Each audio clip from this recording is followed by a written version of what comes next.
नगर से शहबाज प्रिंस की report. Urban unit PSER की पॉलिसियों के खिलाफ आवाम ने डिप्टी कमिश्नर ऑफिस के सामने एहतजाज किया। मुजाहिरीन का कहना था कि इन्हें अर्बन यूनिट की जानिब से मुबारकबाद का पैगाम और ट्रेनिंग के लिए वक़्त दिया गया था, ताहम बाद अज़ा इन्हें ट्रेनिंग में शामिल नहीं किया गया, जिसे वो उच्च हथकंडे करार देते हैं।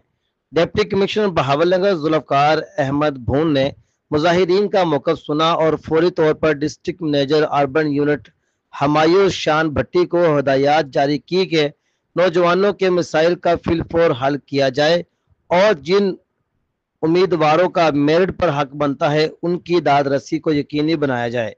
कैमरा टीम के हमरा शहबाज प्रिंस, PSM न्यूज़।